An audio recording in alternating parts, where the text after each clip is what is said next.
Welcome to our Veterans Special. Thanks for joining us here at the Texas Panhandle War Memorial Center today to honor our hometown heroes. This is a place that honors and remembers the service and sacrifice of veterans with education and public events. In the next 30 minutes, we'll reflect on those who have given the ultimate sacrifice for our country, and we'll also introduce you to some people who are making a big difference in the lives of veterans here in Amarillo, like Dr. Carolina Perez. Dr. Perez is a surgical podiatrist with the Amarillo Veterans Healthcare System. Dr. Perez herself is a veteran, having served 12 years in the United States Air Force. KAMR Local 4's Jack Kessler shares her story about her time as a combat medic and what drives her to help her fellow veterans at the VA. Dr. Carolina Perez was born in Colombia and at the age of 11 moved to South Florida. When she was 18 years old, Perez would enroll in the United States Air Force, looking for something different. So when I heard about the Air Force, I was very interested in doing just something different, traveling, and doing something exciting. After completing basic training, Perez would be stationed at Mountain Home Air Force Base in Idaho. During this time, September 11th occurred, and the base was activated into combat. So I was in active duty not too long before going into combat for 9/11. And at the time, we got called maybe around 4 p.m. Everybody saw on TV what had happened, and about 3 hours later, we were basically in full Kevlar, full combat gear. They called, bug out status, and we were on aircraft, full weapons, going. But they didn't tell any of us where we were going. Initially, Perez was assigned engineering for Operation Enduring Freedom. When we deployed to 9/11, we actually made the first bear base of the entire war when we got deployed with my base. So our job at the time was being, as an engineer, you go and you set up a full camp, tents, shelters. It's kind of like you set up what we call a tent city, which is kind of a mini establishment, a mini town to take care of everything. Perez remained an engineer for about 4 years until she was able to choose another career field, which led her to combat medic. The school for being a tech or being a combat medic, it entails, an aggressive, any point from 1 to 2 years of lots of combat training, but also lots of first responder and lots of just hands-on kind of patient care. Perez says being a combat medic is much like working at a trauma center stateside, except for people are trying to attack you while you provide care. You will be kind of in a stretcher, with your battle buddy, and you will be taking out shrapnel out of a leg, like we do, making a small incision, taking shrapnel, but all of a sudden there's a huge scud just flying over you that almost, what we call this, clipped you, meaning almost blew your head off. After 12 years, Perez left the Air Force, but still had a calling to help and decided to go to medical school. So at the time, being a medic, it's almost like you feel like you're a dog chasing a car. It is so much chaos and so many wounded people, and just, I guess, seeing some of the most horrible things you'll ever see in your life on a daily basis per minute, that at some point, although you're doing your best job, you just feel really helpless. Perez is now a surgical podiatrist at the Amarillo VA healthcare system. For Perez, working at the VA is an extension of her active duty time.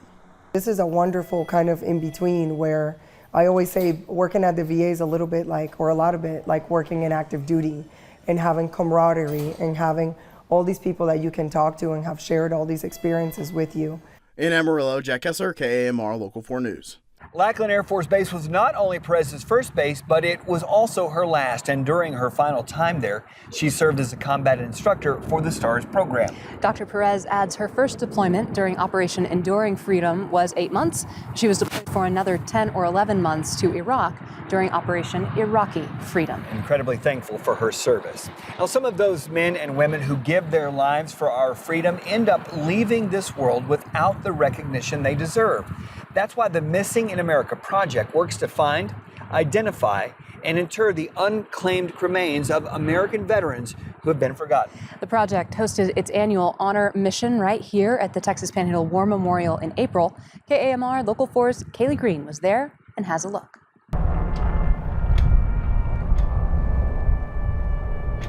Potter County Judge Nancy Tanner says the ceremony got its start in the Panhandle when Joel Carver, Panhandle representative for the project, came to her in 2015 and found the remains of several veterans in the basement of the district court's building. I can't imagine a person going to war to fight for our freedom and then end up alone in Amarillo, Texas or wherever and die, and no one ever claimed them.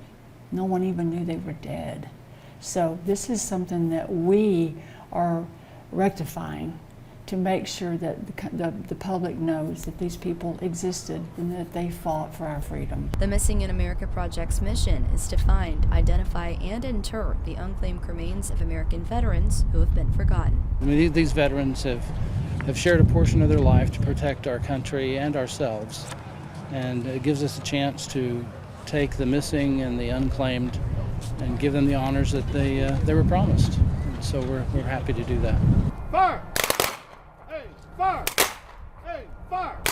This year's ceremony honored 3 people: U.S. Army veterans Ronald Beminio and John Halford, who served during the Vietnam War, and Douglas Wood, who served in the Army during peacetime. Now, those veterans are headed to their final resting place. To see the community come out and support these men that, for reasons as said, that we don't know why they went alone, but for them to know that in their last trip they're not alone, it means more than I think I could ever put into words. Judge Tanner says the Missing in America Project has taken the remains of these veterans and 5 more in Lubbock to Fort Sam Houston National Cemetery in San Antonio for a full military funeral. On the way, they got an escort from law enforcement agencies and the Patriot Guard on their motorcycles as well. When we come back, learn about the work the American Legion in Canyon does for our community and the meaning behind its name.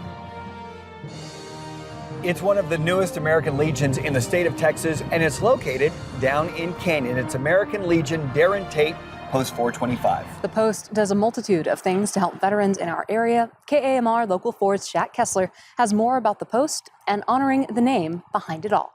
Chris Holt, American Legion Darren Tate Post 425 commander, says the reason the post came about was that there was a need for it in Canyon. There was no veteran service organization really serving the Canyon area for our veterans or the community.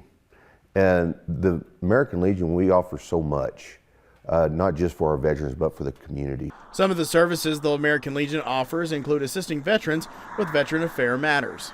American Legion, we work hand in hand with the VA.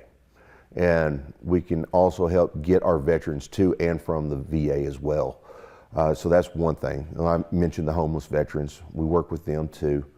And then we also got scholarships and stuff for the kids in high school through the oratorical programs. Another thing the American Legion has been working on is security buckets for Canyon ISD, for those to be used in case of an emergency.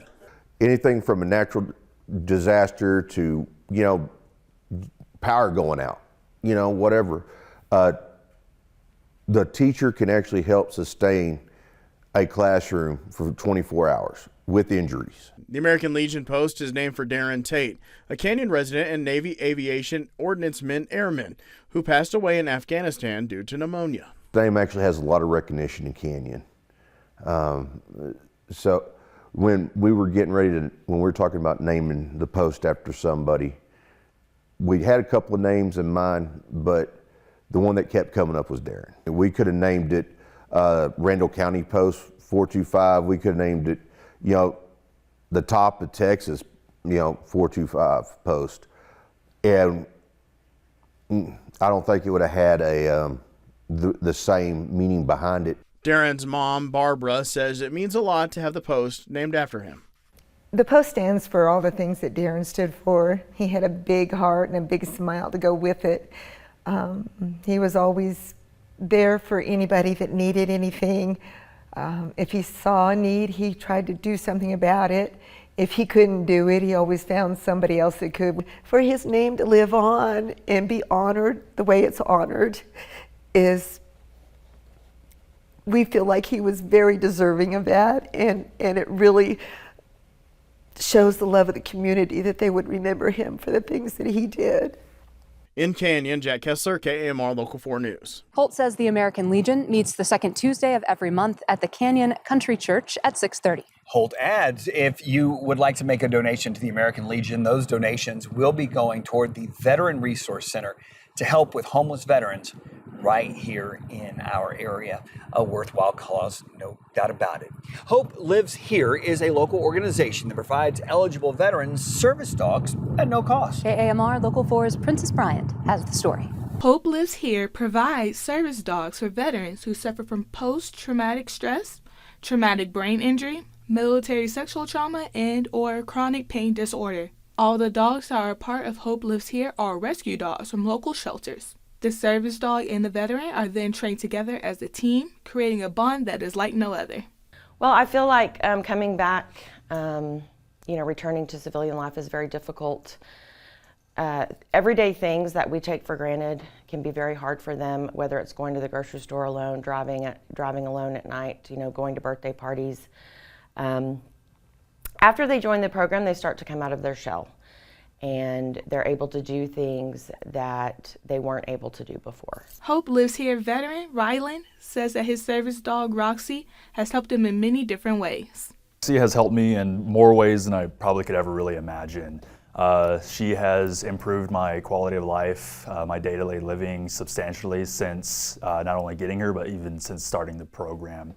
Some of the stuff that she does throughout the day just kind of helps with essentially existing, kind of functioning in the civilian world. Rylan says that since he got connected with Hope Lives Here and got Roxy, he has seen a big change in his life. Getting care from the VA, I was getting probably 2 or 3 appointments during the week, going there constantly. I started getting on medications through them, and it was just starting to get too much.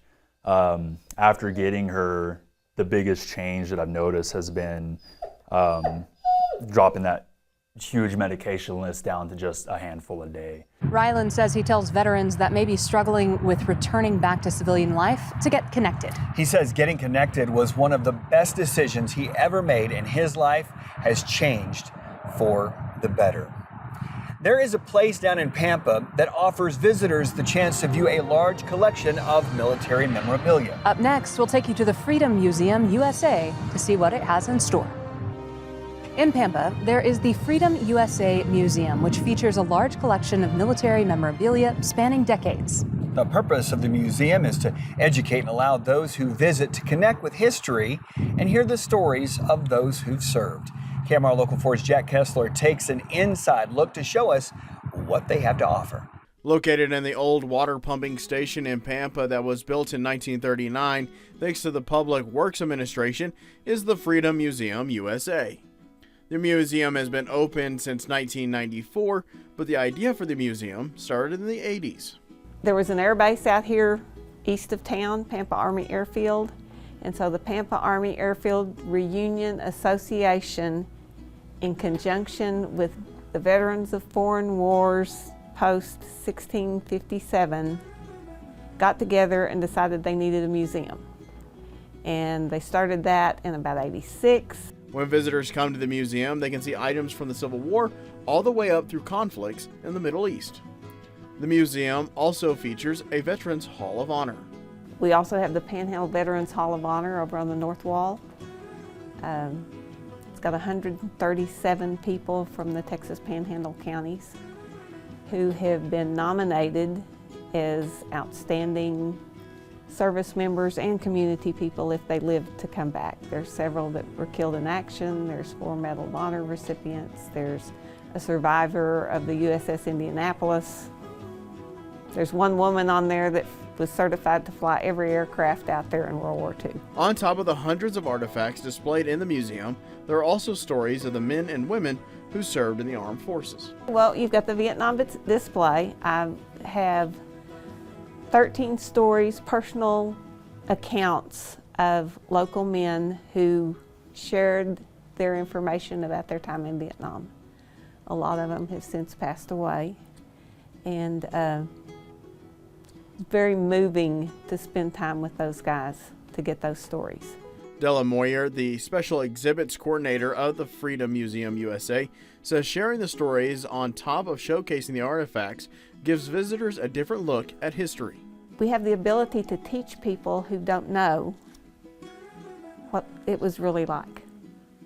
You know, you connect a person with a personal story and it maybe piques their interest to where they'll go read a book or hopefully watch a documentary instead of a expanded movie. Moyer also adds that all the volunteers at the museum are veterans. The man that's here the majority of the time, he was in Vietnam. One of his stories is on these banners, and he loves to take people through this area and tell his personal account.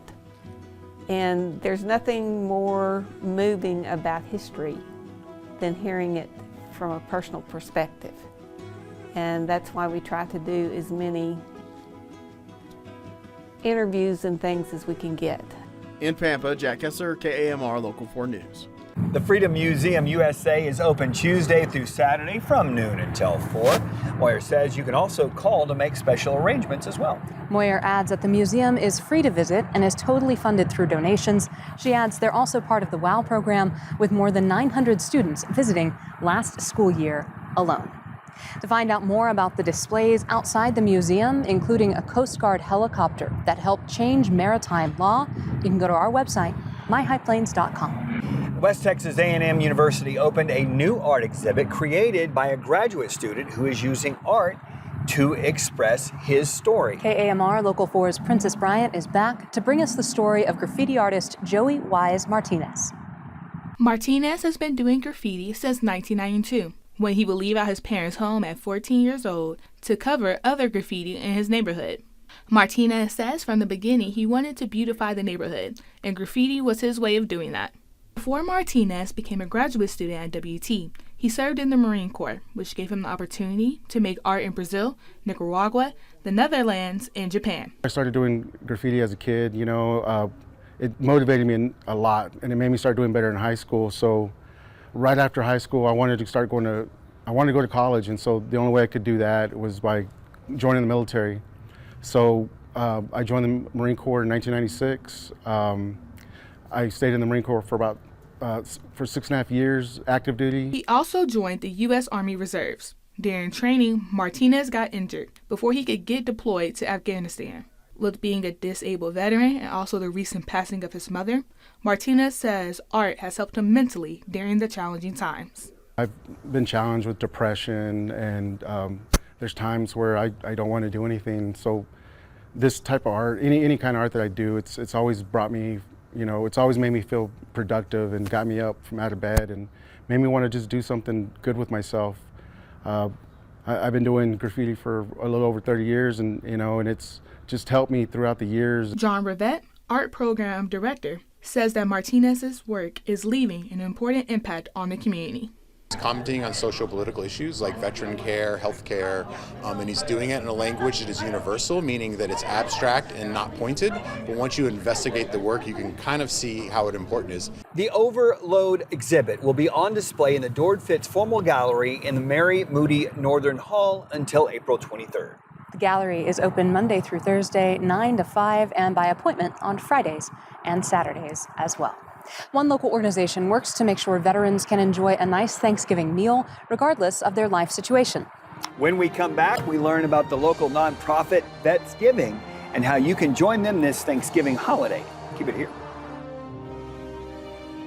Thanksgiving is quickly approaching, and one local nonprofit, Vetsgiving, is assisting veterans in the community during the holiday. That nonprofit started last year, but the serving and providing of meals to local veterans has been happening longer than that. KAMR Local 4's Jack Kessler has more from the founders of Vetsgiving and what it means to give back to area veterans during the holidays. Cody and Lindsay Earl, the co-founders of Vetsgiving, said that Vetsgiving started kind of by happenstance 3 years ago. The first year we said, hey, we want to go out and give free Thanksgiving meals out to the community. And so we put out that we were going to do that. We got 3 names. It was 2 single moms and a veteran. And so we got to serve the single moms, which was awesome. But when we went to the veteran, it kind of hit me as a veteran that, hey, there are veterans out here that are alone, right, during Thanksgiving, that don't have family or not going to have a Thanksgiving meal. And, I got with Lindsay and I said, hey, that's something we've got to do. Cody said the next year they got with the VFW and served 10 veterans. And this past year, after becoming an official 501c3 nonprofit organization, they served dozens of veterans. Lindsay says they work with fellow veteran services to get names of veterans who they will get meals to. I work with the VA and the VRC, and they give me names of veterans that in our area that are lonely, that are homeless, that are coming off the streets. We are also getting to serve families that don't have the capability of cooking for themselves. Lindsay adds all the cooking for Vetsgiving is done right there in the Earl kitchen. I get those names, then I get a group of volunteers that wants to help on cook day. We have a cook day, and so we meet here at our house and they help us cook all these meals. They prepare, they peel the potatoes from slicing the turkey and putting in pans. It is controlled chaos. We try to kind of almost like have stations, so we'll have, a little bit over here and there of just kind of stations almost. Lindsay says volunteers deliver the meals the day before Thanksgiving on delivery day. So we put them in reusable Tupperware. So then most of these veterans, especially if they're ones that coming off the streets, they need stuff to heat their food up. So we want to make sure that we're not just providing meals, we're also providing utensils that they can use throughout. And so we package them up in that, and then we will have them in a box that will have kind of like their special, like what military branch that they served in. If it was Army, then they'll have a box that's Army geared. So just kind of showcase them. Yeah, it shows them, say, hey, thank you. We see you. And we don't just provide like a plate, it's leftovers that they can have for multiple days, just so then they don't go hungry. Cody adds the passion behind Vetsgiving is letting fellow veterans know that they're in this together. Those home cooked meals are really have a bigger picture in the fact of providing a resource for those veterans, providing somebody who can be there on Thanksgiving Day or the day before Thanksgiving and let them know, hey, you're not alone. And that's really our mission, is to support those veterans, find out what they're needing, and let them know, hey, there's somebody out here who cares. In Amarillo, Jack Kessler, KAMR Local 4 News. Cody says that a lot of the food that veterans receive is donated from sponsors in Amarillo and Canyon, including the cake company who bakes all the pies for them. He adds that they have some monetary donations that they receive, which go toward buying some of the food. To find out how you can donate or volunteer with Vetsgiving, you can go to our website right now at, of course, myhighplains.com. Thank you for spending some time with us today honoring our hometown heroes. And a sincere and deep thank you to all of our veterans. Thank you for your service. Have a great day.